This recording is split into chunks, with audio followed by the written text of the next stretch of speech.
Muito bem. Segundo do Google Meet, estamos gravando a nossa reunião e, como sempre, eu faço aquele pedido inicial, solicito aí a autorização de vocês. O Gutenberg ainda está aprendendo, né, a utilizar. O segredo é você entrar no navegador com o seu unique e-mail. Faça o login no Google com o seu unique e-mail, que você vai ficar identificado no sistema. Chegando aí a Ana Cristine, né? Perfeito, ótimo. Mas vamos tentando, vamos insistindo, não desistam não, tá? Então, como sempre, aquele pedido que eu faço, de informar, advertência que a reunião está sendo gravada e a permanência na sala implica na autorização de gravação do vídeo, tá? E nesse sentido, o vídeo vai ficar disponível como não listado no meu canal do YouTube. E caso eu entenda que por finalidade pedagógica deva ser exibido para as próximas turmas de Constitucional, será. Tudo bem? Beleza? Bom dia a todos.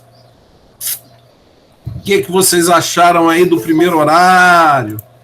Me digam o que vocês acharam do primeiro horário, aquele vídeo preparado sobre o início do constitucionalismo, onde eu disse para vocês que o direito constitucional é disciplina do poder, né? E como disciplina do poder, nós temos que entender como surge o poder, né? Como surge a dominação de um ser humano sobre outros. Nós já enfrentamos aí a questão da liberdade.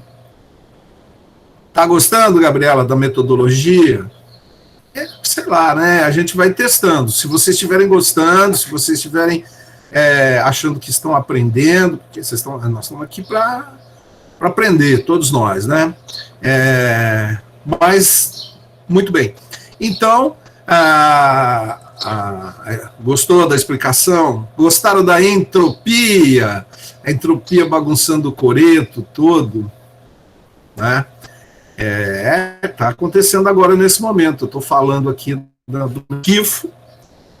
do muquifo, mandando mensagens para vocês, e essas mensagens estão já imediatamente, após o momento que eu falo aqui, né, ela já começa a sofrer,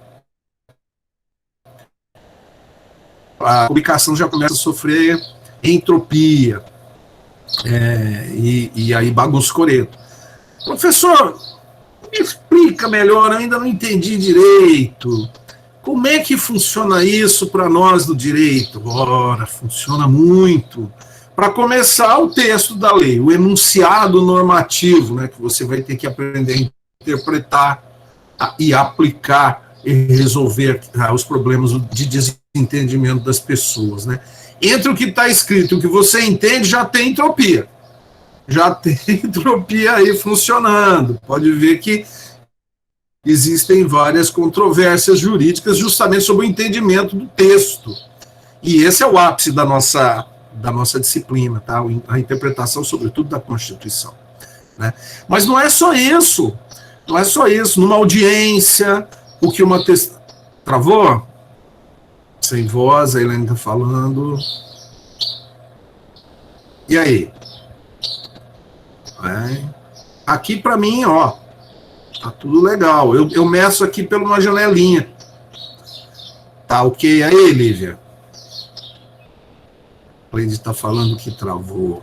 Mas, de repente, é a sua conexão. Tá? Eu só seguro a onda aqui. Tá ok? Tá normal? Muito bem. Legal. Né? Então, eu estava dizendo, numa audiência, a testemunha fala um negócio, né? Para começar, a pergunta que você faz quando se você estiver advogando, se você for juiz, ou estiver no Ministério Público, na Defensoria, quando você faz a pergunta no nosso sistema, nós fazemos a pergunta para o juiz, para refazer para a testemunha. Isso quem está como defensor, né, acusador e assim por diante. E o juiz já sofre entropia aqui entre a pergunta que você pede para o juiz fazer e a pergunta que ele faz para a testemunha. Depois, o que a testemunha entende da pergunta? Né? Então, assim, quando a gente se prepara para as causas, né? Bom dia, Arnildo, bom dia. Quando nós nos preparamos para as causas, quando você se prepara para uma audiência, você não pode esquecer a entropia. Aí eu preciso fazer uma pergunta para uma testemunha para comprovar determinado fato que eu estou alegando. Pense na hora de formular essa pergunta, ela pronta. Peraí, eu tenho que fazer uma pergunta de maneira que o juiz entenda e a testemunha entenda. Porque senão eu pergunto abacaxi, ela responde churrasco, né? Então, é muito importante entender isso. E aí, na elaboração do poder, na criação, no nascimento do poder,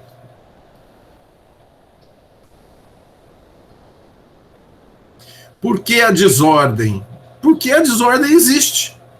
A desordem existe. Não adianta a gente tentar. Acho que o mundo é ordenado. Durante muito tempo vendeu-se essa ideia, né, que o mundo era uma ordem perfeita, né? Sempre tem um Deus nessa história. Não são só os cristãos que pensaram e pensam assim por muito tempo. Tá? Outras religiões também postulam que os deuses ou Deus criador criou uma ordem que é para ser obedecida. No fundo, tudo aí reside na questão da liberdade, né, no problema da existência da liberdade. Eu sempre recomendo a você, reveja os vídeos, tá? Eu revejo esses vídeos que eu faço pelo menos 2 vezes cada um. Se eu que dou aula há tanto tempo de constitucional faço isso, imagine você, tá? E insista, vá revendo. Isso, Cleide, tá? Dá uma olhada lá nas instituições da liberdade, nos vídeos lá onde a gente fala sobre a questão da liberdade, né? Vai anotando. Olha a escrita aí, ó, a escrita. Lembra da ferramenta, né? Muito bom, né? Então, veja bem, tem a testemunha, a entropia também funciona lá no seu escritório, se você pretende advogar. Isso. Se você pretende advogar, pense nisso. A pessoa entra lá no seu escritório e conta a história. Aí você tem que prestar atenção. Será que eu estou entendendo direito? Né? Acontece. Certa feita, conta-se a lenda, né? Que uma pessoa acusada de ter assassinado outra entrou no escritório do advogado e falou assim: doutor, eu sou inocente. Ah, você é inocente? Por quê? Não fui eu que matou a vítima. Não. Quem foi? Um neguinho que está lá. Lá na confusão tinha um neguinho, o neguinho matou a pessoa e fugiu. O advogado olhou para o cliente e falou assim: cara, você sabe que o Brasil é um país racista, né? Não é, nós não somos sim. Sempre tem um neguinho que é culpado das coisas. Essa história está muito mal contada, cara. Eu não vou chegar na sua defesa e falar, não foi ele, porque foi um neguinho, né? Entenderam? Então você tem que atentar para isso, né? Até o casal Nardoni, um caso famoso, né? Eu me lembro na época que o casal Nardoni negando, né? Porque brasileiro nega, né? Brasileiro não confessa. Nega, até não, morre negando, falando que é inocente, né?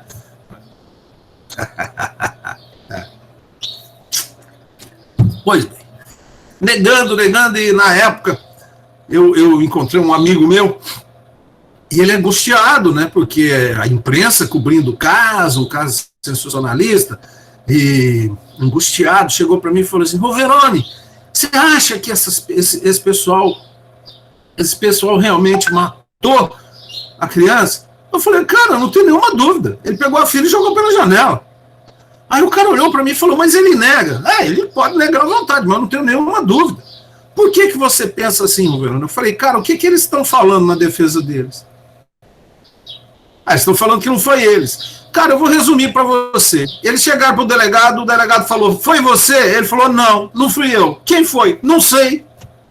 Eu falei, velho, todos os dias, no mundo, pelo menos 1.000 pessoas, 1.000 malandros, entram nas delegacias, olham para o delegado e o delegado fala assim, foi você? Ele fala, não, não fui eu. Quem foi? Não sei.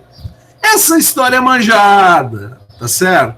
Então, repare bem que você precisa começar a atentar para isso, né? Não deixar a entropia, né? Lembrar que mesmo havendo entropia, não é tão bagunçado aqui quanto se espera.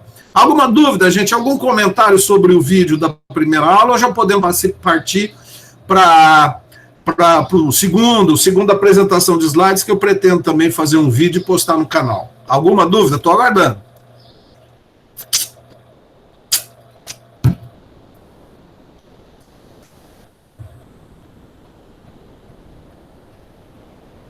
São 28 pessoas na sala, uma live de sucesso. O nosso programa sempre conta com a sua prestimosa audiência. Sob o patrocínio da Universidade Gurupi, essa universidade que só cresce e que enfrenta todas as dificuldades. Fala! Pessoal, bom Fala, dia. Alana. Bom dia, Alana. Me surgiu uma dúvida aqui quando eu estava assistindo o vídeo. Lá fala que o direito ele é uma pretensão de organização, né? Nesse caso, Sim. A Constituição ela seria um meio para atingir essa finalidade de organização? Muito legal a sua pergunta. A Constituição, ela, na nossa concepção atual, contemporânea, da maioria dos países, a Constituição é uma carta política, é como se fosse o estatuto do Estado, mas ela é lei. Ela tem força normativa. Então, nós podemos entender que a Constituição é essa pretensão de ordenação do Estado, né? A pretensão de ordenar a questão do poder do Estado, quem exerce o poder no Estado, como chega ao poder, quais são os limites, quem fiscaliza o poder, quais são os direitos que são garantidos às pessoas no sentido de que elas possam, né, ter um sistema de freios com o poder, né? Então, estamos aí na época que se discute muito liberdade de expressão. Tem até um livro que eu uso para tributário, vou mostrar aqui para vocês, ó, o custo dos direitos, tá certo? Estava vendo aqui, justamente agora, preparando o material para o 9º período, né? Aqui, olha só, entre os direitos constitucionais, a liberdade de expressão é um dos mais preciosos. Vale a pena protegê-lo mesmo, ou especialmente em circunstâncias extremas, pois a liberdade de expressão aumenta a probabilidade de as violações de outros direitos serem levadas ao conhecimento das autoridades, né? Pois bem, não só as violações de outras pessoas que estão violando os nossos direitos, com as próprias autoridades, né? Então, você vê que é um sistema direito, na verdade, os direitos e garantias fundamentais, os direitos subjetivos ou direitos humanos, na verdade, são poderes, são pedaços de poder que nós, cidadãos, recebemos para controlar o poder. Mas não é só isso, a Constituição também cuida da estrutura do Estado, né? Como é que é o Estado? Né? E aí tem, né, os órgãos de poder, as funções de poder,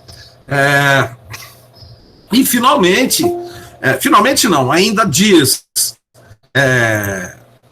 muito bem, chegou Prado aí, seja bem-vindo, também fala sobre os objetivos, ou seja, para que nós fizemos, né? Para que nós estamos construindo esse Estado, estamos configurando esse Estado, fazendo o estatuto, quais são os objetivos, o que nós queremos atingir, que é o artigo 3º, tá? E Executivo, Judiciário e Legislativo. Quem manda? Ariane. Calma, Ariane, deixa eu só concluir aqui, a gente já fala, né? Mas e por fim, né? Por fim, ali nos nossos 4 artigos principais, né? Diz como nós nos relacionamos com os outros. É dessa maneira, né? Então, assim, resumindo os 4 primeiros artigos da Constituição, nós podemos dizer o seguinte: artigo 1º, depois você pega a Constituição e dá uma lidinha nela. O artigo 1º diz assim: o que nós somos e no que nós acreditamos. É isso. Nós somos uma república federativa formada pela união indissolúvel de estados e municípios, que é um Estado democrático de direito, tá? E acreditamos o quê? Na soberania, na cidadania, na dignidade da pessoa humana, nos valores sociais do trabalho e da livre iniciativa e no pluralismo político. É isso, em resumo, o que nós somos e no que acreditamos. No artigo 2º entra a pergunta da Ariane, né? Quem manda? Quem manda? Ora, esse poder do povo, né, que é reconhecido no artigo 1º, que nós vamos estudar profundamente, diz lá, são poderes, quem manda, né? O executivo, o legislativo e o judiciário. Na verdade, gente, não são poderes. Não são. Poder é um só. O poder pertence a nós, ao povo. Eu vou deixar bem claro, tentar deixar bem claro isso para vocês lá mais adiante. Tá? Na verdade, nós temos funções do poder. Nós temos a função executiva. O que é a função executiva? Ora, se nós criamos essa bagaça com o objetivo reduzir as desigualdades regionais, por exemplo, né? Então você precisa ter um gerente, né, para cuidar disso. Quem é o gerente para cuidar disso? É o governo, função executiva. Então ele tem várias maneiras de reduzir as desigualdades regionais. Por exemplo, criando o FNO. Já ouviram falar? FNO, Fundo Constitucional do Norte, tá? Para que ele serve? Serve para financiar o desenvolvimento da região norte do país. Pega dinheiro da população através dos tributos, com esse dinheiro financia empreendimentos, apesar de que vira e mexe tem aí escândalo de corrupção, de desvio, gente que faz projeto só para inglês ver e para levar o dinheiro. Tem até um documentário muito bacana chamado Manda Bala, tá? Vou ver se eu acho. Lembra lá no Zap para mim? Põe lá no Zap, professor, manda bala, eu vou lembrar. Eu vou ver se eu consigo esse documentário. É muito interessante. Ele conta justamente uma distorção no sistema. Por quê? Porque lá no sul do país, que é mais rico, é onde se arrecada mais. A regra constitucional, exercida pelo executivo, dentro da questão da Ariane, de reduzir as desigualdades regionais, é pegar esse dinheiro lá no sul e sudeste e financiar empreendimentos no norte do país, né? E aí esse documentário demonstra claramente que muito, ou a grande maioria desse dinheiro, ao invés de ficar no norte, ele retorna para o sul e sudeste, tá? Seja porque, como o norte não tem ainda infraestrutura, ele tem que adquirir produtos e serviços do sul e do sudeste, ou seja, por corrupção, né? Então, elefante branco, o Gutenberg está se lembrando aqui, os famosos elefantes brancos, né? Aqui em Gurupi mesmo, nós temos aí a cidade industrial de Gurupi, você passa por lá da tristeza, né? Ao invés de você ter inúmeros empreendimentos, fábricas funcionando a pleno vapor, gerando emprego e tal, muita coisa parada, né? Mas nós vamos estudar isso. Vocês vão estudar em direito administrativo, direito penal, o tempo todo nós vamos lembrar disso. Então, veja bem, Ariane, essa função executiva é fazer acontecer, né? Fazer acontecer. Mas essa função executiva não vive sozinha, né? Ela tem um controle, que é a função legislativa. E a função legislativa é exercida por representantes eleitos. Falar nisso, daqui a pouco nós vamos eleger vereadores, que para exercer a função legislativa. Infelizmente, o nosso sistema democrático ele tem uma distorção, né? Muitas vezes você elege um vereador que já está pedindo voto para determinado candidato a prefeito. Dificilmente você vê um candidato a vereador dizendo assim, vote em mim, independente de quem seja o prefeito, eu vou fiscalizar, porque a função do legislativo é fiscalizar. E, de fato, uma das funções do legislativo é fiscalizar as ações do executivo, tá? Mais adiante vocês vão aprender as leis orçamentárias, né? O plano plurianual, a lei de diretrizes orçamentárias, a lei orçamentária anual, ela serve para isso. Olha, governo, você pode gastar, mas só de acordo com o plano de gastos, que é o orçamento, de acordo com as emendas parlamentares e o seu projeto de governo que foi discutido aqui no Congresso, né?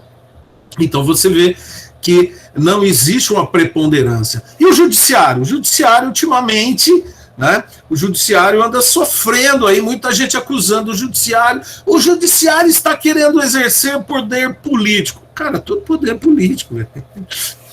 Se o poder é constitucional, ele é político. Ele é político. Não estou falando, ó, tem o poder da força, que eu já dei vários exemplos, né? A pessoa vem, aponta uma arma para você e fala assim, e agora, me dê a bolsa ou a vida?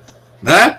Eu sempre faço aquela piada. Você não fala para a pessoa, aposto que você... Quero ver se você tem coragem de puxar esse gatilho. Não, você entrega. Né? Você entrega a bolsa, pronto. Esse poder não é jurídico, ele é pré-político. É coisa de bicho, animal. Animal, mexe, trabalha com esse poder, que é a força.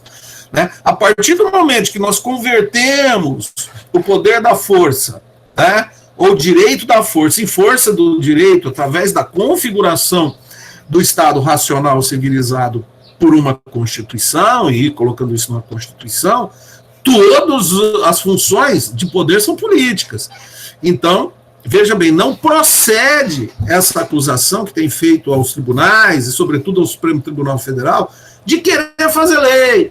Eles querem poder político. Não, nós vamos estudar isso. Fiquem tranquilos, tá? A questão básica é o seguinte, é que o executivo... Vocês estão acompanhando, gente? Sempre dá um toque aí no chat, por favor. Tá? É isso, obrigado, Lívia, obrigado, Ana Luísa. Né? Então, veja bem, a questão básica é o seguinte, é que sempre o executivo e o legislativo vão poder jogar na cara do judiciário o seguinte, mas eu fui eleito, eu tenho o sufrágio universal, eu tenho a força das urnas, as pessoas votaram em mim, né? Eu tenho legitimidade para representar o povo e para exercer a política, porque o povo me deu esse direito através do voto. E aí dizem para o judiciário, você não, você fez um curso de direito, você ascendeu na carreira e agora aqui dá. Muito bem, é uma questão interessante. Primeira questão que eu coloco é o seguinte, né? Vamos pegar o Supremo. Vocês acham que não tem política, ou seja, a arte de negociar, a arte de se colocar, a arte de aparecer, de colocar o nome à disposição para ser indicado para o Supremo? Vamos lá, fala sério. Hein? Quero ver aí. Você acha que não tem? Com certeza tem, né, Lívia? Com certeza, né? Sem contar que para ser ministro do Supremo, além de você ter que negociar, né? Tá certo? Sabe aquele cara que fica quietinho, pode ser um jurista brilhante, sabe? Mas fica quietinho dele, assim, nem aparece direito, né? Quem não é visto não é lembrado, não é verdade? Tanto que agora, né? Está dizendo que tem de tudo. Bom, eu costumo dizer, são 11 ministros, todos cultos. Ali, o mais besta ali chega aqui, se você for numa palestra dele, você sai assim, ai meu Deus, como sabe coisa. O mais besta, tá?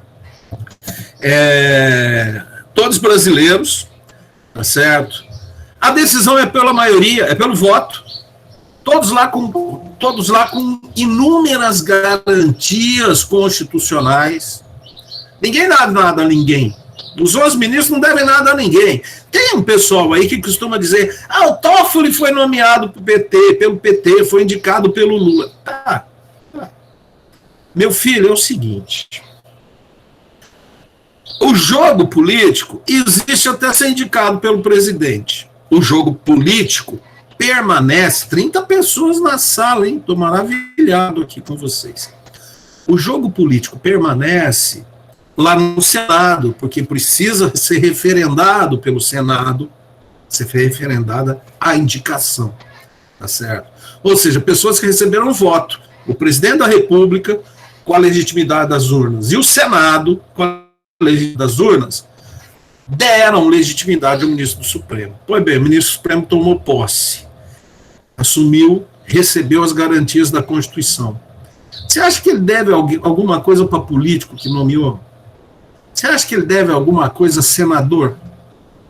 Pensa se você fosse indicado para o Supremo e tomasse posse. Você só deve obrigação à Constituição, porque é a Constituição que te garante. Você não precisa de mais ninguém, tá certo? Então, veja bem, o judiciário também é poder político, sem dúvida nenhuma, tá? E é justamente isso, né? Executivo, legislativo e judiciário que vão se autocontrolando nas democracias modernas. Mas repare, não são só eles. Não. Existe a função controladora, o poder, função de autocontrole, o Ministério Público. Muito poder para uma pessoa? Qual? Qual pessoa? Você se refere a quem, o Guto? Aos ministros supremos? Eu não acho não, porque as decisões têm que passar pelo plenário, cabe recurso para o plenário, vai passar pelos 11 ministros? Não acho não. Você vê, o presidente precisa do Congresso, não é isso? Que é o Senado. Nós vamos falar da União, mas você transporte isso para o Estado e para o município, que funciona do mesmo jeito, com exceção, no caso do município, que o município não tem tribunal de justiça, como os estados têm, tá? Mas funciona da mesma forma. O presidente sozinho não consegue nada sem o Congresso. O Congresso também, sem o presidente, não faz nada. Porque não adianta fazer uma lei sem ter o poder executivo, né? O poder executivo que tem lá a questão das obras, né? Os órgãos públicos as fundações, as empresas de economia mistas, né? As empresas públicas. Que seria do legislativo criando uma Bolsa Família se não tivesse a Caixa Econômica Federal para distribuir, né? E assim por diante. Então, veja bem, um poder precisa do outro, né? Mas voltando, também existem outros poderes. Quais são esses outros? Destaco de cara o Ministério Público, né? Tem a Procuradoria da República, né? Que mesmo sendo indicado pelo presidente, blá, blá, blá, beleza, o Augusto Aras mesmo, que hoje é procurador da República, ele deve alguma coisa para o presidente? Deve nada. Ele é procurador da República, ele não é procurador do governo, nem do governante, né? Então ele deve cumprir as leis, deve zelar pela boa gestão pública, e se o presidente fizer besteira, ele tem que descer o sarrafo. É essa, né? A função do Ministério Público. E nos estados também, né? Nos estados também. Pois bem, além do Ministério Público, é importante destacar os tribunais de contas. Eu já contei isso para vocês. Diz aí no chat, eu acho que não, porque normalmente eu falo isso no nono período, né? Tribunais de contas. Weslene, repare que interessante. Viu, Matheus? Repare. Viu, Gugu? Gugu que trabalha no poder público sabe disso. Prefeito morre de medo de conselheiro do Tribunal de Contas. O Tribunal de Contas chegou na cidade, meninos, os prefeitos ficam tudo em polvorosa, ficam doidinhos. O áudio para vocês está saindo normal? Você está perguntando, Cleide? Sempre me avisa aí a qualidade, né? É importante isso. Normal, para mim sim. Tudo bem. Cleide só está vendo a imagem. Nossa, que chato isso, né? Essa internet podia ser mais, assim, estável, né? Mas não vamos nos entregar, não, tá bom, gente? Então, voltando lá, tribunais de contas, governador, né? É o próprio presidente. O presidente, ele que não anda na linha, não, que o TCU pega ele, né? Há muitas pessoas aqui, eu estava avisando aqui, 31 pessoas, muitas pessoas, né? Muito bem. Então, olha, além de executivo, legislativo, judiciário, nós temos os controladores, que nós podemos colocar o Ministério Público, nós podemos colocar os tribunais de contas, tá? Mas não são só eles, não. A Defensoria Pública. A Defensoria Pública tem autonomia para fazer defesa, inclusive contra o Estado, em muitos casos. Tá?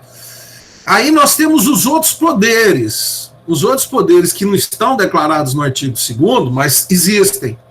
Quem vai negar o poder da imprensa, que já foi considerado e é considerado o 4º poder? Me diga aí, Quem nega o poder da imprensa, né? Não adianta falar que vai encher a boca do repórter de socos e pontapés, né? Porque não adianta não adianta, tem que prestar conta, né? E aí a liberdade de expressão é fundamental. A imprensa investigativa, não estou falando daquelas imprensa pelega, né? Aqueles órgãos de imprensa que ficam babando o ovo para governante. Não é desses que eu estou falando. Estou falando da imprensa livre, né? A imprensa que investiga, que apresenta matérias, apresenta provas e tudo mais. Não é isso? E também tem vários outros órgãos, né? Órgãos de fiscalização ambiental, né?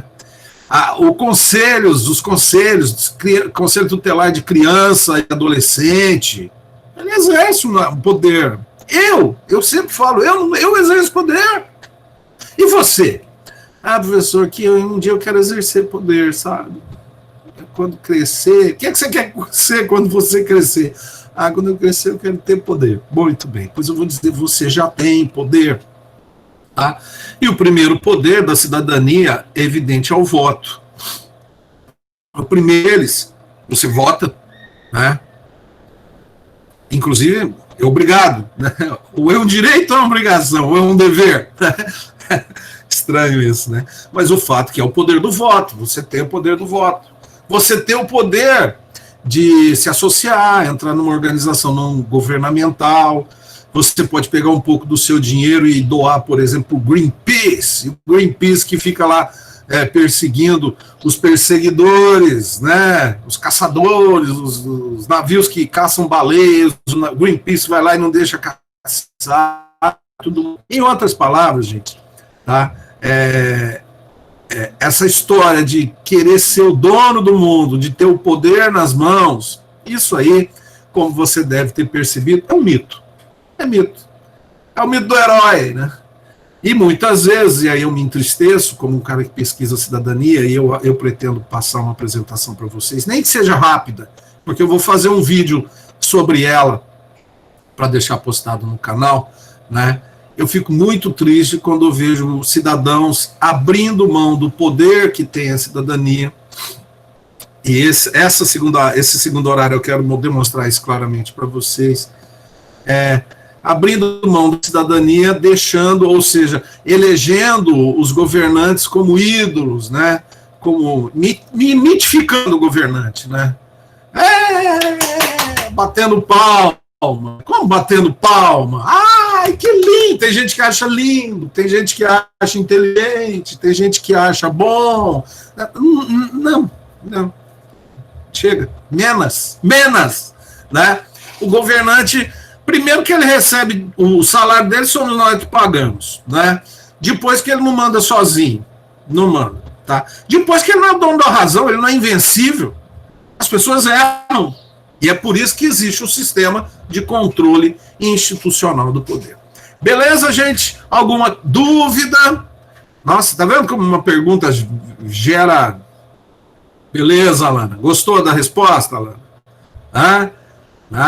Então a Constituição é o quê? É o grande estatuto, nosso contrato social, né? Sabe, se alguém perguntar na rua para você o que é uma Constituição, eu sempre trago novos conceitos, né? Você pode olhar para a pessoa e falar assim, é a forma jurídica do contrato social. A forma jurídica do contrato social, tá certo? Mas, ó, eu vou tentar para você agora o que eu preparei em sequência, tá certo? Depois que nós vimos lá como nascem os mitos, a questão da circularidade, o eterno retorno, todas aquelas coisas, a entropia agindo, e a oralidade, a Vênus de Willendorf. Ninguém falou nada da Vênus de Willendorf, a gatona. Ninguém falou nada da Vênus de Willendorf. Né? Mas, depois de colocarmos essa primeira questão, vamos para a sequência, tá certo? Deixa eu ver se eu consigo apresentar para vocês. Beleza. Legal. se vocês conseguem ver a apresentação. Aqui está dizendo que está enviando aí para vocês. Chegou aí? Chegou aí? Ah? Chegou Arnildo, Weslene, ótimo, Enzo, né? Então vamos tentar dar sequência. Eu pretendo passar essa apresentação, ela tem mais de 50 slides. Foram 36 horas preparando essa apresentação. Depois vocês ficam reclamando aí. Ai, professor, é muita coisa. Tem coisa, bastante. Mas quem entrou nessa foi você. Foi você que fez o vestibular. Né? Eu não te obriguei, eu te obriguei a passar do segundo para o terceiro período? Também não, né? Perfeito. Então, seja valente, seja um herói. Lembra do mito do herói sempre, né? Fala assim, se existe tantos heróis, eu também posso ser, né? Então, vamos lá, né? Se der qualquer problema, vocês me avisem, tá bom? Então, nós estamos aqui na parte 2. Na parte 2 da nossa apresentação, da primeira parte. A primeira parte, portanto, que é do mito à razão, a pequena história da cidadania, tá? Na segunda parte, que nós concluímos lá com o faraó, né? Muito bem. Então, só para lembrar, no primeiro episódio, no episódio anterior da nossa série, né? Nós estamos trabalhando o artigo 2º, quem manda, né? Aí falamos do sistema de pesos e contrapesos, que é importante, e destacamos no primeiro episódio a importância do mito para guardar, né? Quem manda, né? Lembra? Quem manda precisa dormir e acordar lembrando que manda. E quem obedece tem que dormir e acordar lembrando que tem que obedecer. Né? Já pensou a gente todo dia ter que renovar os sistemas de ordenação da sociedade, de hierarquização, né? A gente não ia sair do lugar. Né? O outro ponto que eu acho importante é a questão da entropia. Né? Falar nisso, você tem que ler o artigo lá do professor que eu coloquei sobre a entropia, tem umas passagens muito legais, tá? A entropia na construção dos mitos, tá certo? Agora vamos seguir, né? E a questão é, como é que nós evoluímos para a razão, né? Porque, afinal de contas, é do mito à razão. Como é que nós deixamos de mitar, né? De seguir o Maria vai com as outras, né? A imitação, e passamos para a razão. Né? Nem vou questionar, porque mais adiante eu vou questionar, se a razão é tão superior ao mito assim, né? Ou será que a razão está, vamos dizer, imune aos mitos? Mas isso é outra questão. A questão básica é o seguinte: eu disse lá que o mito encontra um grande inimigo, que é a escrita. A escrita surge como tecnologia política e de memória, tá? E nós vamos chegar nos gregos e a ideia de vita ativa, tá bom? Nessa história da cidadania. Eu garanto para você que a viagem continua, tá certo? Eu vou tentar passar rapidamente a apresentação, e qualquer coisa aí vocês vão avisando aí no chat se tem. Eu vou até deixar aqui pronto no chat, aqui para ver, aqui, todo mundo lembrando, ótimo, aqui o chat fica no jeito, eu controlo pelo chat, tá bom? Muito bem, né? Então vamos lá, dar sequência, né? Você certamente está se perguntando aqui, para que estudar memória, computador, memória RAM, memória ROM, entropia, né? O que isso tem a ver com cidadania? Cidadania não é um negócio mais ligado à política? Política, tá. Política, é relacionamento, é relacionamento, mas ela não abre mão de conhecimentos científicos, tá certo? Então, e a pergunta que você pode fazer é o seguinte: para que saber essas coisas vai me ajudar no direito constitucional? Pois bem, então vamos lá, vamos tentar evoluir, né? Dizendo o seguinte para você: uma questão que é necessário ampliar os horizontes. Pode ter certeza que sim. Tá? Ainda mais você que está se preparando para resolver o problema das pessoas, e as pessoas, quando procuram um jurista, elas não procuram uma pessoa limitada, sabe? Limitadinha. Sabe aquelas pessoas limitadas? Eu sou especialista. Especialista em quê? Eu sou especialista em garrafa do Palmeiras, aqui, ó, que ganhou do Santos ontem. Tem algum santista aí? Minha mulher é santista. Eu nem falei nada. né? Então, aqui. Eu sou especialista em garrafa do Palmeiras. Que mais que você sabe? Não, eu só sei fazer garrafa do Palmeiras, né? As pessoas, quando procuram um jurista, procuram uma pessoa de horizontes amplos, que consegue entender, para poder fazer o quê? Entender os fatos, entender o cenário. Espera aí, o que está acontecendo? Qual é o real problema que eu preciso resolver? E nesse sentido, nós temos, é evidente, que ampliar os nossos horizontes, né? Então, o objetivo dessas aulas introdutórias e do próprio constitucionalismo é esse, né? Sobretudo na interpretação da Constituição, né? Porque a Constituição, ela normalmente tem uma linguagem aberta, tá? A Constituição dificilmente, até tem, né? Até tem regras bem, né? Por exemplo, quantos anos dura o mandato do presidente? Dura 4 anos. Por quê? É só pegar aqui na Constituição, aqui, né? Pega lá o artigo, o mandato do presidente terá 4 anos, né? Isso aí não é uma criança que sabe ler e sabe a diferença entre 4 e 3 e 5, né? Que sabe que 4 fica exatamente entre 3 e 5, né? Vai interpretar. Mas há algumas regras constitucionais são de linguagem aberta, né?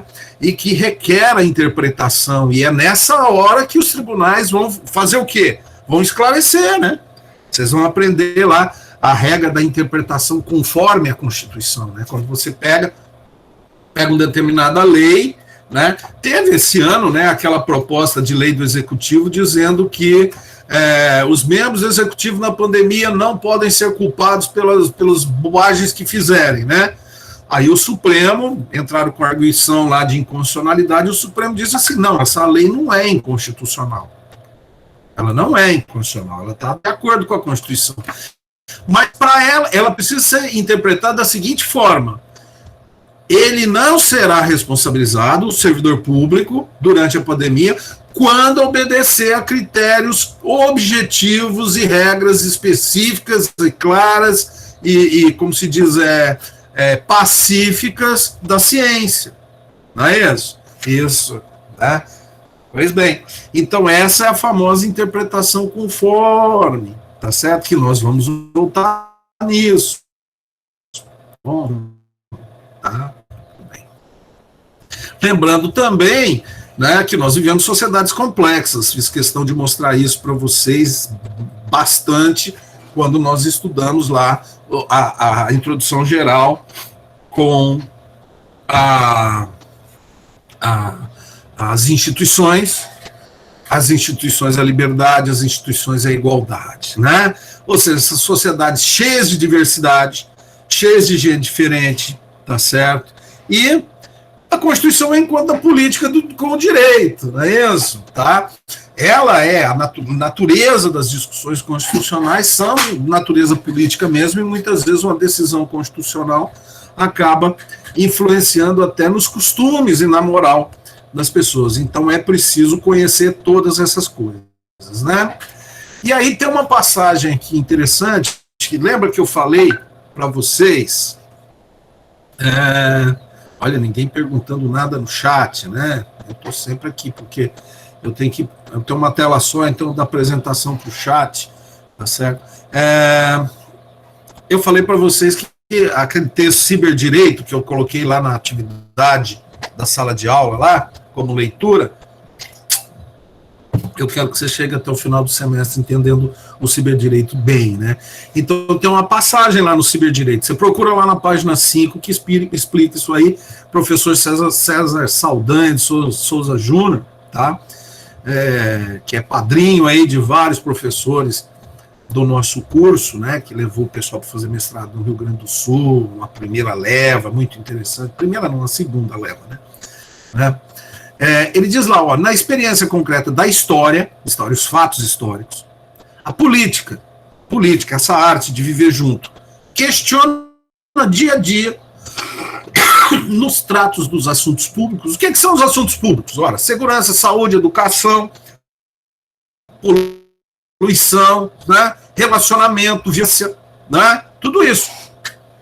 Às vezes muito delicados, com certeza, a consciência ética da comunidade. Então nós vemos os assuntos e paramos, olha, o que deve acontecer, o que nós devemos fazer para ir no sentido do bem, né? Diz lá o professor César Saldanha, né? Olha lá, essa consciência ética é lastreada do lado bom do ser humano. Eu não acredito muito nisso não, mas o professor acredita. Que diz que nós somos capazes de criticar nossas próprias misérias e, a partir daí, procurar um aperfeiçoamento na direção do bem, né? Mas sério, né? E aí vai propondo respostas, né? Desafios éticos. Essas respostas, na passagem, quando a gente faz... isso é o sistema do direito, né? Você tem o mundo dos fatos lá, a moral, os costumes, você faz uma reflexão ética sobre elas, né? E aí você chama o direito, que vai enfrentar esses desafios éticos, né? E observar várias condicionantes econômicas. O que é isso? É possível? Tem dinheiro para fazer isso? Nós temos recursos para tomar essa decisão? Sociais. Peraí, essa decisão nossa não vai causar revolução, o povo não vai sair para a rua quebrando tudo? Políticas, as forças políticas. O momento é propício para nós tomarmos essa decisão, né? Históricas, também históricas, olha, né? E a história aí vem toda a evolução das ideias, né? E ele diz lá, são da própria sociedade política e da política nela praticada, né? Porque cada comunidade tem a sua moral, tem aquilo que ela acha que deve ser a política, né? Aí o que o direito faz? Recorta todos esses desafios éticos, observa esse cenário todo, né? E transmuda o substrato, a essência daquilo. Peraí, disso tudo, dessa experiência que eu estou tendo aqui, eu aprendi uma lição. Essa lição não devo fazer assim, olha o dever ser aí, né? Então, pela técnica normativa, o que é? O processo legislativo, a produção das leis, né? Encaminha o projeto, discute o projeto, tudo isso transforma em preceitos jurídicos legislados. O que são preceitos jurídicos legislados? São enunciados normativos, são leis, né? Transformam, que são executados pelo aparelho político estatal, sem dúvida. Né? Os executivos, né?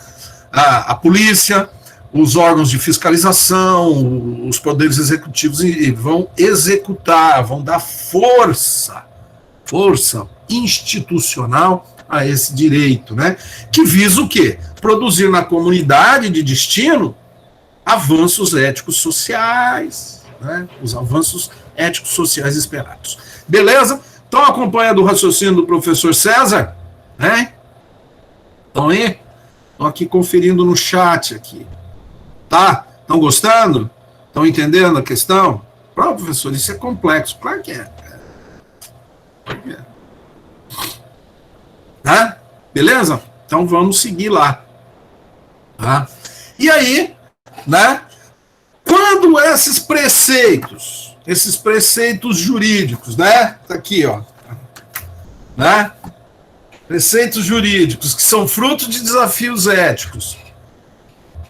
Chegam na comunidade, aí tem a reação. A comunidade fala assim, não, nós não estamos preparados para isso. Né? Aqui no Brasil, país chinelão, né? Esse nosso país aqui. Tem a tal da lei que não pega, né? Não fizeram essa lei, mas ela não pegou.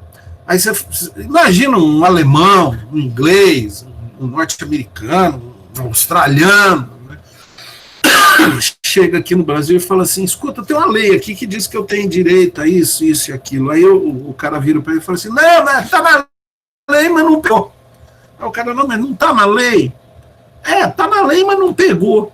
Aí o cara não entra na cabeça dele. Como é que uma lei não pega? Não é? Ou você está diante de um Estado fraco, ou um Estado corrupto, negligente, que não faz a lei ser cumprida, ou você está diante de uma não-lei, né? Ou não é lei. Tá? Mas isso é outra história. Né? Então, veja bem, a comunidade entra em contato com o preceito jurídico legislado, né? E ela vai se adaptando às mudanças, né? Tem vários exemplos que eu posso citar. Obrigatoriedade de usar cinto de segurança. Vamos pegar só na questão do trânsito. Ó. Motoqueiro usar capacete, usar cinto de segurança. Tem aquela coisa dos extintores lá, do estojinho de primeiros socorros. Quem se lembra disso? Só no trânsito. parar para o pedestre passar na faixa de pedestre. Olha só. Vocês estão acompanhando aí? Tá? Conferindo aqui no chat. Tá? Segundo informações, 30 alunos acompanhando essa aula, né? E já são 10:08, né? Então vamos dar sequência, né? Então veja bem, aí a sociedade vai se adaptando às mudanças e muitas vezes ela cria problema, né? Então abre-se, conforme ensina o professor César Saldanha, um diálogo circular cumulativo. Circular por quê? Porque, ó, tem a experiência histórica que cria o problema, eu proponho o desafio ético propõe a regra do direito chega na sociedade, a sociedade, por sua vez, começa a questionar isso vai gerar o quê? Novos desafios éticos que vão gerar soluções que podem ser jurisprudência ou mudar a lei. Pode mudar a lei também, né? Fizemos uma lei, chegamos à conclusão que ela não pode ser atingida, os objetivos, podemos mudar a lei, né? Então ele diz lá, ó, é um diálogo circular cumulativo, que vão acumulando as experiências históricas, né? Com os preceitos jurídicos inovadores, né? E nessa relação, novos questionamentos e novos desafios são levantados pela consciência ética ao poder político estatal, gerando nova intervenção do direito, né? Então é assim, o negócio... é um mito, professor? Não é um mito, porque o mito fica voltando sempre, né? É como se fosse assim, a gente vai girando e vai avançando. Na verdade, gente, isso é um processo dialético. É a dialética, que é um processo que não termina nunca, né?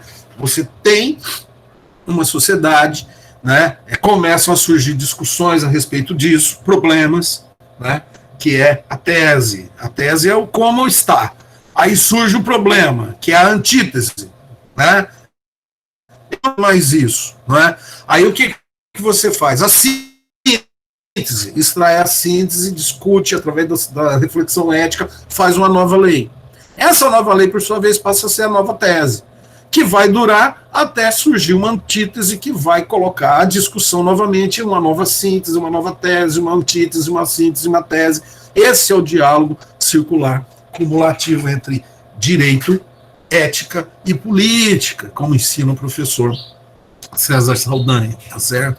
E aí, né, ele diz lá, diálogos bipolares abrem-se em trílogos, né? Não é mais a política dominando o direito, né?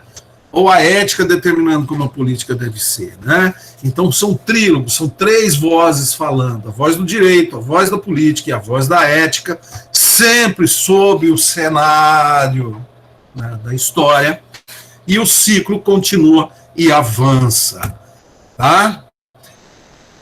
Pois bem, antes de lembrar do Hegel aqui, deixa eu dar uma conferida no chat aqui. Em alguns municípios do Pará não se faz uso de capacete, embora seja lei. A Alana lembrou bem, sim, né? Eu não vou dizer que em alguns municípios do Pará as pessoas sejam selvagens. Tem um jeito mais ameno de dizer que as pessoas lá são selvagens. É que lá a lei não pegou, né? De fato, é porque falta autoridade para impor, né, a questão da lei. Eu já até tive no município do Pará, né? Chegando lá, eu olhei todo mundo andando sem capacete. Né? Aí eu falei assim, escuta aqui, as pessoas usam capacete. Sabe o que o cara me disse? Ele me disse assim, não, aqui motoqueiro que anda de capacete corre o risco de levar um tiro, porque o povo acha que é bandido, ladrão. Né? A Wesley lembrando disso, né? Olha, meu Deus, né? Pois é. Né? Que país chinelão que a gente foi nascer, né, velho? Pelo amor de Deus. Mas tá, é a nossa cara também, não vamos negar isso, né? Para a Glenda lembrando, né? Alguns lugares, sei lá, né? Ainda tá assim? Faz muito tempo que aconteceu isso, né? O Arnildo, bom é que cria uma lei para finalidade, tipo kit de primeiros socorros, e daí um ano já não vale mais, né? Também tem isso, né? Isso aí, todos são problemas que nós temos que enfrentar. Né? Vamos para o velho Hegel, então? Vamos lá para o velho Hegel. Lembrando, então, né, nesse cenário todinho, que O velho Hegel, sabe de quem o Hegel foi professor? Foi professor do Marx. Pois é. Vocês sabiam? É o bom e velho Hegel, maravilhoso, né? Ele deu aso para totalitarismos aí. Mas ele também enfrentou o problema do direito, e ele diz lá, os grandes dramas jurídicos não se dão entre o certo e o errado. Não. Sempre entre o certo e o certo. Porque, olha, vamos lá, vamos ser, como se diz, vamos... eles fizeram a própria lei, tá? Então, veja bem, vamos ser coerentes, né? Ou vamos botar a mão na consciência. Entre o certo e o errado, qualquer pessoa normal fica com o certo. Não tem o que discutir. Entre o devedor e o devedor tem que pagar o credor. Tem que pagar. O patrão tem que pagar o salário para o empregado. O vendedor tem que entregar a coisa ao comprador. E o comprador tem que pagar o preço. Não tem o que discutir aí, né? O problema é que nem sempre as questões jurídicas você tem a evidência esse lado certo, tá? E aí eu posso te dizer que em questões complexas, esse é o assunto do momento, tá certo? Qual é o assunto do momento? É justamente isso aqui. Desde que as pessoas estejam livres, estejam bem intencionadas e esclarecidas, tá? Elas podem discordar, sim. Tá? Pode haver discordância, sim. Tá? E aí eu posso dar vários exemplos. Por exemplo, o vizinho pode ouvir música alta. De que maneira? Até que ponto? A questão da música do vizinho. Né? Pessoas livres, bem intencionadas e esclarecidas. Né? Questão que surgiu aí, que eu fiquei sabendo aí, não sei, né? Um condomínio, tá certo? Um morador de condomínio começou a dar comida para uns gatinhos. Ai, que bonitinho, tratar bem os animais. Pessoa livre, esclarecida, bem intencionado, né? Muito bem. Aí o que acontece? Começou a encher de gato lá no condomínio, né? Encher de gato. O cara quer sair cedo, o gato tá dentro do motor do carro. Aí cria uma polêmica danada. É um outro exemplo, né? Outros exemplos mais, assim, mais elitizados. A questão da prisão em segunda instância. Tá? Prisão em segunda instância, no processo penal. É uma questão. Hoje chegou ao Supremo. A Constituição é clara, né? Só que o trânsito em julgado, e trânsito em julgado é um conceito jurídico. A não ser que mude o conceito de trânsito em julgado. A Constituição diz que só a prisão mesmo é só com o trânsito em julgado, né? Mas é uma questão também, né? A questão da impunidade, né? A questão da prescrição e tudo mais. De qualquer maneira, tá, né? O ministro do Supremo estão lá os votos fundamentados pelos ministros, né? Outras questões, pesquisas transgênicos, até que ponto a questão dos transgênicos pode afetar a nossa saúde, né? Pesquisas de laboratório com células tronco embrionárias, essa eu acho sensacional. De um lado você tem pessoas que estão em cadeira de rodas, pessoas que têm doenças degenerativas, esperando que os cientistas desenvolvam pesquisas com células tronco embrionárias. Afinal de contas, há milhares de embriões congelados aí nas clínicas de fertilização. E o que vai fazer com esses embriões? Vamos tentar salvar essas pessoas. Vocês estão entendendo? Né? Estou aguardando aqui alguma dúvida no chat. Se não tiver, eu vou tocar o barco. Já são 10h17. Não, né? Muito bem. Então você vê, né? Quem tem razão nessa história, né? E aí vamos lá, né? A nossa turminha, né? Os nossos políticos que sempre gostam de mandar, eles não gostam de ser questionados, né? Eles querem estar sempre certos, né? E hoje o posicionamento não é mais esse posicionamento arrogante, né? No sentido de que eu nunca erro, né? Eu sou o mito, eu sou o líder, né? Vocês devem me obedecer, por quê? Porque eu sou infalível, né? Isso aí não funciona mais, né? A gente não é mais besta, nós, cidadãos, não somos mais otários, no sentido de ficar acreditando nessa gente, não é isso? E, nesse sentido, bom, né? Voltamos, então, vamos lá para o ministro Barroso, né? Eles falam que o povo do direito, o povo do judiciário é assim, chique, né? Bom, a gente é mais educadinho um pouquinho, né? Apesar de eu não ser, você precisa ser, né? Então, vai lá, né? É uma questão de prudência diante dos acontecimentos. Nós temos que atentar para isso, tá? E ele diz lá, o ministro Barroso, uma atitude diante da vida, né? O poder deve ser legítimo e limitado, evidente. Quem não pensa igual a mim não é meu inimigo. Não é inimigo, mas meu parceiro na construção de uma sociedade plural. Por quê?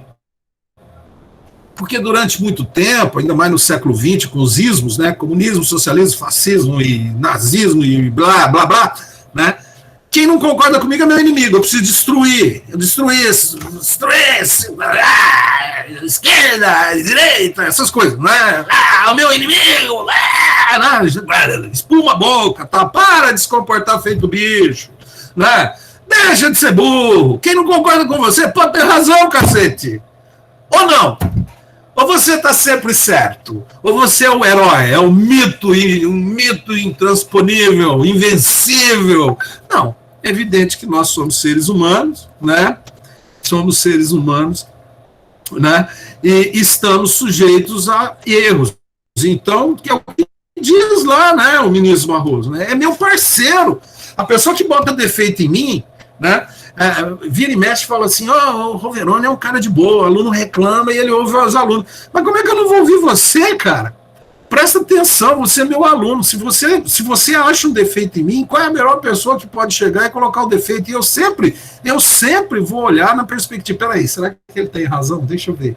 Rapaz, quantas vezes eu não fiz isso? Falei, cara, vocês estão certos, né? Eu vou mudar aqui. O que é o problema, né? Então, para construir uma sociedade plural, né? E também outros pontos, né? As oportunidades devem ser iguais para todos. Privilégios, né? Privilégios, coisas assim, né? Quem se perdeu no caso? Precisa de pessoas que muitas vezes cometem erros aí e que precisam de ajuda, né? Não vamos exterminar essas pessoas, não vamos, né? Toda vida fracassada é uma perda para a humanidade, sem dúvida nenhuma. Por quê? Porque nós temos a nossa capacidade criativa, né? E aí ele diz lá, por isso mesmo, o Estado, a sociedade e o direito devem funcionar de modo a permitir que cada um seja o melhor que possa ser. E de fato é isso, né? Tanto o Estado, com as suas instituições, com os seus órgãos de poder, a própria sociedade, com a sua cultura, e o próprio direito, com o seu sistema de dever ser e forças de sancionatória, né, devem dar condições às pessoas serem o melhor que elas podem ser, né, dentro dos limites de cada um. Né? E aí ele fecha, ao mundo que assistiu ao colapso das ideologias de emancipação e redenção, esse é um bom projeto político. Sabe por quê, gente? Porque ultimamente nós estamos vivendo um período de obscurantismo, um período de retorno, cara. Parece que nós estamos nos aprofundando numa época que já passou. Tem gente que eu encontro aí, o comunismo. Rapaz, o muro de Berlim caiu em 89, velho. Caiu em 89. Eu vi o muro de Berlim cair. Ninguém está pensando em comunismo aqui, não. Só besta e vigarista. Vigarista que quer impor medo nos pobres cidadãos que não desenvolveram a sua autonomia de cidadão, né? Que precisam do mito para protegê-lo, né? Seja ele qual for, tá? Vendendo discurso falso e insincero, tá? E tanto de um lado quanto do outro, o capitalismo terrorista, o capitalismo que suga as pessoas. Como assim, velho? Como assim? Tá? Isso já passou, nós estamos em outra fase, tá? Mas tem muita gente que ainda está vivendo no passado e talvez nunca saia dele, porque nunca vai conseguir entender a complexidade da sociedade contemporânea, tá certo? E aí ele diz lá, para finalizar, o ministro Barroso, esse texto está na introdução do livro dele, viu? Pode pegar o link, o livro dele tem na nossa biblioteca, na introdução você vai encontrar essa passagem. Ele diz assim, ó, isso é um bom projeto político, ou no mínimo, uma boa opção existencial, né? Quando você olha essa colocação do ministro Barroso, você pode dizer o seguinte: olha, eu posso não estar com a razão, mas tem uma cara de que isso é um bom caminho, tem, não é isso? Beleza? Antes de voltar, alguma dúvida, gente? Já são 10h23, hein? Quando é que nós começamos o nosso vídeo? Quando é que nós abrimos a nossa gravação? Eu sempre esqueço, cara. Quando é que foi? Eu não quero passar de 1 hora. 9h15. E às vezes eu fico com medo que o negócio está travando aqui, aí eu fico, né? Não. Vamos seguir, né? Espero. Tranquilo, 10h23, livre e tranquilo, né? Então vamos tentar seguir um pouquinho, tá longe da gente chegar lá no... né? Mas voltando lá, né? Basicamente, o que nós vimos, né? Nós vimos lá a importância no primeiro horário, né? Lembrar das Vênus de Willendorf, né? Da simbologia, lembrar da importância da memória, não esquecer as coisas, e não esquecer também a entropia, né? Que bagunça o coreto, né? Dando condições ao nascimento dos estados em que a questão do poder é muito mais religiosa do que propriamente racional. Né? Muito bem. E aí, lembrar, a escrita criou o Estado Constitucional. Tanto é que nós temos aqui o que é Constituição escrita. Né? A partir da escrita, seja lá desde o início, os primeiros símbolos que tinham alguma significação, até outras mensagens, né? Eu gosto muito dessa mão na cabeça, né? Que tem milhares de anos. Isso é uma mensagem. Ó, eu sou ser humano, eu tenho um polegar opositor, tenho 5 dedos, tá? Estive aqui, não sou nenhuma figura mítica ou sobrenatural, sou um ser humano. Isso é uma mensagem, né? Passando pela escrita cuneiforme, né? A escrita cuneiforme, que já é alguma simbologia, depois a escrita ideográfica, né, dos egípcios, né, onde você para dizer boi, você desenha um boi, né, coisas assim, e chegando até os nossos símbolos, né, hoje o nosso alfabeto, que são símbolos abstratos, representam sons, e aí nós formamos palavras, representam ideias, perfeito? É importante dizer, tá, que a escrita está em franca aceleração, tá bom? É importante você notar isso, porque isso mostra para gente que as mudanças também serão mais rápidas, né? Se você atentar, nós levamos o quê? 300, 400, 1000 anos para aprender a falar. Para aprender a falar, para nos comunicar, né? E quem fala melhor, combina melhor as coisas, não é verdade? Se você escarafunchar em arqueologia, um assunto que eu acho muito legal, né, dizem que uma das características de nós, Homo sapiens sapiens, termos dizimado os homens de Neandertal, né, porque quando a gente saiu da África, chegou na Europa, tinha uns caras lá, que era o homem de Neandertal, né, e nós dizimamos, eles foram extintos. Eles eram mais fortes que a gente, mais resistentes. Né, tem aquele Ötzi, né, que foi encontrado lá na Suíça, lá nos Alpes, congelado, e eles eram mais fortes que a gente, mas as pesquisas demonstram que nós tínhamos uma capacidade de comunicação melhor. Então, quem se comunica melhor, tá, prepondera. Então, é importante entender isso. Então, veja bem, ó, levamos centenas de milhares de anos para aprender a falar. Depois que nós aprendemos a falar, nós levamos mais centenas de milhares de anos para aprender a escrever.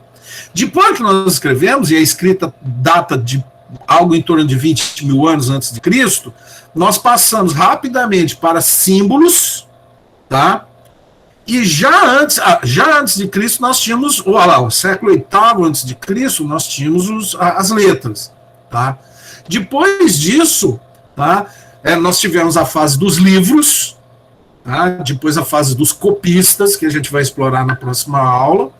Aí veio Gutenberg, inventa o tipo metálico, tipo móvel, e começa a reproduzir os livros, e dali para o telégrafo, para o rádio, para a máquina de xerox, para a televisão, para a internet, a coisa vai ficando cada vez mais rápida. Então é importante mesmo, viu, gente? É importante entendermos a aceleração dos processos de mudança. Tá claro? Beleza? Muito bem. Então, resumindo, a escrita é como se fosse, sabe a repetição do mito? É como se ela ficasse ali, ó, martelando, né? Bom, o que diz o artigo 35 da Constituição? Bom, o 35 fica lá exatamente entre o 34 e o 36, né? Vou pegar o 58 aqui, que está mais lá, né? Já abri nele, né? O Congresso Nacional, suas casas terão comissões permanentes e temporárias constituídas na forma e com as atribuições previstas no respectivo regimento no ato que resultar da sua criação. Aquelas comissões do Congresso, 58, está entre o 57 e o 59, né? Então, a escrita facilita, você não precisa, e sofre menos força entrópica, né? Será? Olha que pergunta para prova, velho! O que você achou, hein? Pergunta única valendo 10 pontos. Disserte em não menos que 30 linhas, ou 50, se a forma escrita de direito tem reduzida força entrópica. O que você acha? Posso fazer essa pergunta para você? O que você ia escrever? Eu te daria 1h30 para você escrever. E se você não saísse do lugar, eu te daria 0. Bom, diz que tem 31 pessoas na sala, ninguém fala nada aqui, não sei se travou o negócio. Deixa eu ver aqui. O que tudo indica, não. Tudo indica não. Perfeito. Não travou, né? Bom, 10h29, então eu vou fazer o seguinte, né? Eu vou dar sequência com o Noturno nessa apresentação, mas eu vou fazer um vídeo dele completo, né? Onde, só mostrar para vocês, ó, aqui, ó, como surgiu a escrita, eu vou explicar por quê, com que nós começamos a escrever e quais os efeitos. Eu vou falar que a escrita é filha da agricultura, tá? É verdade. A partir da agricultura nós passamos a viver num território, tivemos que ter preocupação com defesa, com a sobrevivência, que fomos criando cultura e criando próprias morais locais. Tá certo? E aí, mostrar que a agricultura a agricultura e a escrita vão reconfigurando aquele estado mítico anterior, tá? Em que tinha lá o sacerdote, que falava que o faraó deve ser obedecido, e aí vou mostrar um esquema rápido lá, em que nós temos o território que precisa do soldado para defender, e as pessoas que laboram, as pessoas que trabalham, que são os escravos, as mulheres, as crianças, tá? E o nobre, o rei, está acima do Estado. Tá? Por quê? Porque o burocrata fala sobre isso. Eu não tenho mais tempo, eu vou interromper a gravação e vou dar sequência na apresentação, porque nós vamos ter mais 15 minutos, ao vivo, sem gravação, tá certo? E o pessoal do Noturno vai ficar curioso. Beleza? Muito bem, 10h31, vou interromper aqui a gravação. Isso.